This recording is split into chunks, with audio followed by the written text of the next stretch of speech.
सुप्रभात बच्चों। आज हिंदी व्याकरण में हम पाठ 7 विशेषण को एक बार पुनः पढ़ेंगे। तो विशेषण किसे कहते हैं? जो शब्द संज्ञा या सर्वनाम की विशेषता बताते हैं उन्हें विशेषण कहते हैं। जैसे बहादुर सिपाही, सिपाही की विशेषता हो गई बहादुर, तो बहादुर विशेषण है। पीला कुर्ता, कुर्ता कैसा है? पीला, तो पीला हो गई कुर्ता की विशेषता। यहाँ कुर्ता के रंग का बोध हो रहा है। और कुर्ता है संज्ञा, अर्थात जिस शब्द से विशेषता पता चल रही है वो विशेषण है। पीला विशेषण है। और जिस शब्द की विशेषता हमें दिख रहा है वो है विशेष्य, अर्थात कुर्ता विशेष्य है।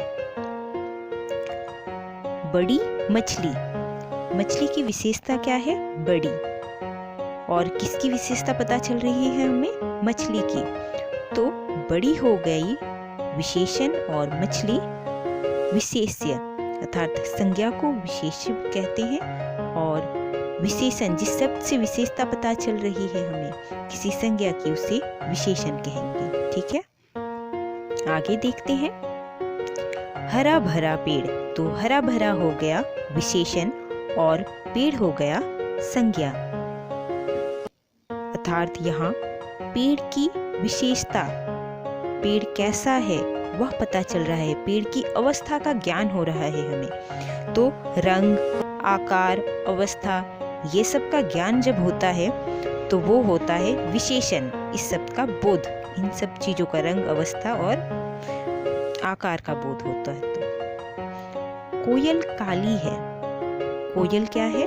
संज्ञा और काली हो गया विशेषण, अर्थात यहाँ कोयल की विशेषता क्या है कि वह काली है। तो काली शब्द से हमें विशेषता पता चल रहा है कोयल का, इसीलिए काली हो गया विशेषण और कोयल संज्ञा अर्थात विशेष्य है। ठीक है,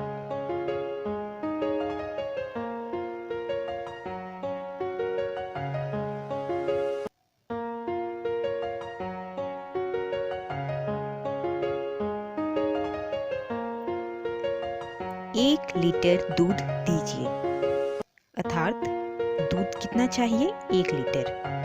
तो परिमाण का पता चल रहा है हमें, अर्थात दूध के नाप तोल का, कितने नाप का दूध चाहिए, कितने परिमाण में चाहिए। तो 1 लीटर है विशेषण और दूध है संज्ञा, अर्थात विशेषण के अंतर्गत आकार, अवस्था, रंग के अलावा परिमाण भी आता है। 1 litre, 2 litre, 1 KG, 2 KG, 1 packet, ये सब परिमाण है।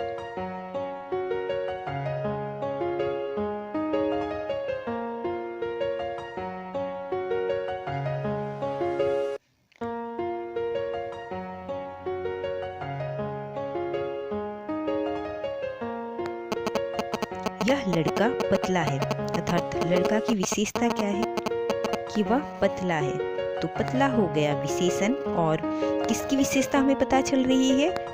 लड़का की विशेषता। तो जिसकी विशेषता पता चलती है वो होता है विशेष्य। तो लड़का विशेष अर्थात संज्ञा या विशेष्य है और पतला विशेषण है। पतला शब्द से लड़का की विशेषता का बोध हो रहा है। आई बात समझ में?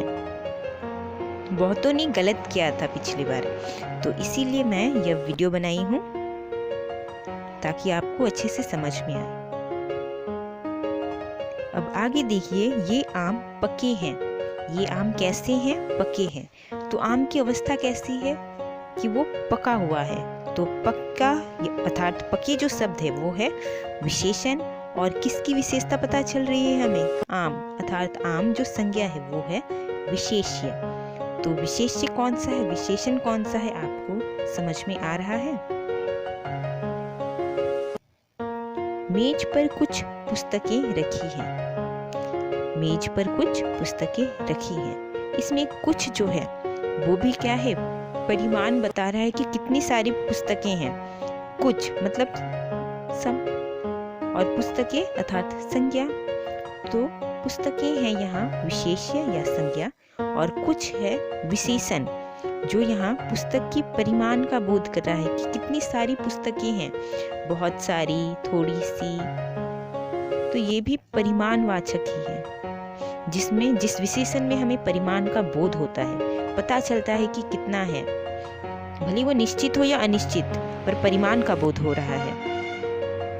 यह फूल सुंदर है, यहाँ हमें फूल की सुंदरता अर्थात फूल की अवस्था कैसी है वो पता चल रहा है। तो यह है सार्वनामिक विशेषण और फूल है संज्ञा। अर्थात सार्वनामिक सर्वनाम तो आपने पढ़ा ही है, मैं, हम, तू, तुम, आप, वह, फिर यह, ये, वो, वे, ये सब सर्वनाम है। तो वह सर्वनाम जो संज्ञा का बोध कराता है कि इसका विशेषता बताई जा रही है, वो होता है सार्वनामिक विशेषण। अब हम विशेषण और उसके जो भेद हैं उसके बारे में पढ़ेंगे। पहला है गुणवाचक विशेषण, जिसके अंतर्गत अवस्था, आकार का बोध होता है। संख्यावाचक में संख्या 1, 2, 3 ये सब का बोध होता है। परिमाणवाचक में परिमाण का बोध होता है कि कितने परिमाण में आपको कोई चीज चाहिए। और सार्वनामिक विशेषण जो सर्वनाम होते हैं और किसी संज्ञा या विशेष्य की ओर संकेत करके उसकी विशेषता बताते हैं, उसकी विशेषता प्रकट करते हैं। ठीक है,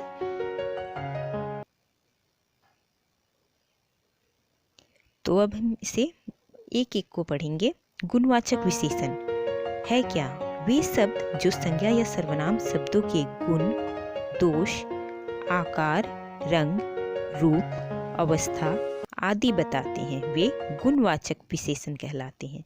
जैसे देखिए, पेड़ हरा भरा है, अर्थात पेड़ की अवस्था क्या है कि वह हरा भरा है। इसमें हमें मुख्य बात ये याद रखिए, यहाँ पे हमें गुण, दोष, आकार, रूप, रंग, अवस्था का पता चलता है। इसी से हम जब भी हमें इन चीज़ों का पता चले तो हमें समझ लेना है कि वह गुणवाचक विशेषण है। दूसरा संख्यावाचक विशेषण, जिसमें हमें जो शब्द संज्ञा या सर्वनाम की संख्या या गिनती बताते हैं वे संख्यावाचक विशेषण कहलाते हैं। जैसे 3, कुछ आदि। तो ये जो कुछ है ये संख्यावाचक में भी आ जाता है और परिमाणवाचक में भी आ जाता है।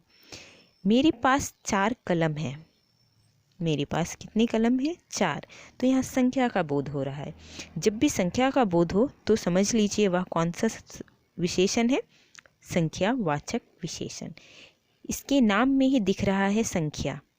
संख्या का अर्थ होता है गिनती, नंबर, कितनी सारी हैं, 1 है, 2 है, 3 है, 4 है, 5 है। ठीक है,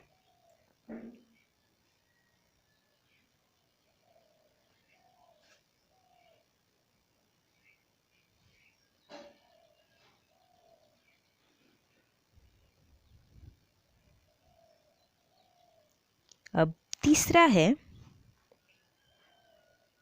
परिमाणवाचक विशेषण। संज्ञा या सर्वनाम शब्दों का माप तोल बताने वाले विशेषण। अर्थात इस परिमाणवाचक में हमें माप और तोल का ज्ञान होता है।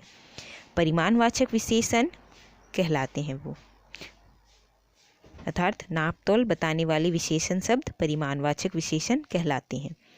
जैसे देखिए, 2 लीटर, 1 किलो आदि। यहाँ पर उदाहरण दिया गया है, मुझे 2 किलो आलू दीजिए। तो कितने परिमाण में आपको आलू चाहिए, कितने क्वांटिटी, कितना हिसाब, कितना एक मात्रा होता है ना, कितनी मात्रा में आपको आलू चाहिए, तो वो हो गया 2 किलो। चीनी आपको कितनी मात्रा में चाहिए? 1 किलो।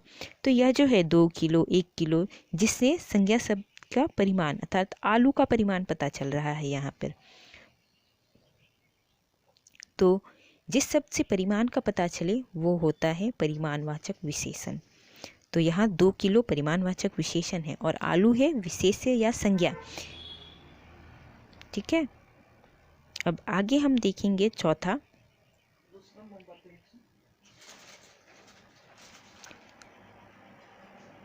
चौथा है सार्वनामिक विशेषण। अर्थात नाम से ही पता चल रहा है कि यह सर्वनाम रूप में होगा। वह जब सर्वनाम शब्दों को संज्ञा की विशेषता बताने के लिए प्रयोग किया जाता है तब वह सार्वनामिक विशेषण कहलाता है। जैसे वह बालक नटखट है, अर्थात वह सर्वनाम जो निर्देश कर रहा है, अंकित कर रहा है कि वह बालक किसी एक की ओर संकेत कर रहा है। वह घर मेरा है, तो इसमें वह सर्वनाम शब्द जो किसी एक की ओर संबोधित करता है, किसी एक को संबोधित करता है, एक की ओर इशारा करता है, उस शब्द को सार्वनामिक विशेषण कहते हैं।